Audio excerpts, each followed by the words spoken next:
Maharashtra superfast news चॅनलमध्ये आपले सहर्ष स्वागत आहे। का सत्याची धार लेखणीची महाराष्ट्रातील ताज्या आणि वेगवान बातम्या पाहण्यासाठी आपल्या हक्काचे चॅनल शेअर करा, लाईक करा आणि सबस्क्राईब करा। धन्यवाद। नरवीरांचे शौर्य, त्याग आणि निष्ठा आजच्या पिढीसाठी दीपस्तंभ। सुभेदार नरवीर तानाजी मालुसरे यांच्या 356व्या शौर्य दिन व पुण्यतिथी निमित्त रायगड जिल्हा परिषद पंचायत समिती पोलादपूर आणि नरवीर तानाजी मालुसरे उत्सव समिती चॅरिटेबल ट्रस्ट उमरठ यांच्या संयुक्त विद्यमाने सालाबादप्रमाणे भव्य सोहळा उत्साहात संपन्न झाला।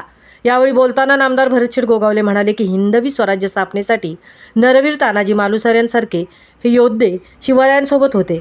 नरवीरांचे शौर्य, त्याग व निष्ठा आजच्या पिढीसाठी दीपस्तंभ असल्याचे प्रेरणादायी प्रतिपादन मंत्री गोगावले यांनी केले। या कार्यक्रमास राज्याचे मंत्री नामदार भरतशेठ गोगावले यांच्यासह विविध क्षेत्रातील मान्यवर आणि असंख्य शिवभक्त मोठ्या संख्येने उपस्थित होते। महाड विधानसभा मतदारसंघातील विकास शेठ गोगावले यांच्यासह नवनिर्वाचित जिल्हा परिषद व पंचायत समिती सदस्यांनाही सदस्य उपस्थित राहून नरवीरांच्या पवित्र स्मृतीस अभिवादन केले। यावेळी आयोजकांच्या वतीने नवनिर्वाचित सदस्य व मान्यवरांचा नरवीर तानाजी मालुसरे यांच्या प्रतिमेने सन्मान करण्यात आला।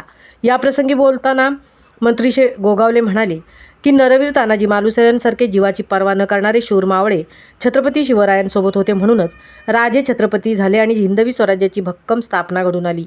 त्यांचे शौर्य, त्याग आणि निष्ठा आजच्या पिढीसाठी दीपस्तंभ आहे असे सांगितले व नरवीरांच्या स्मृतीस विनम्र अभिवादन करण्यात आले।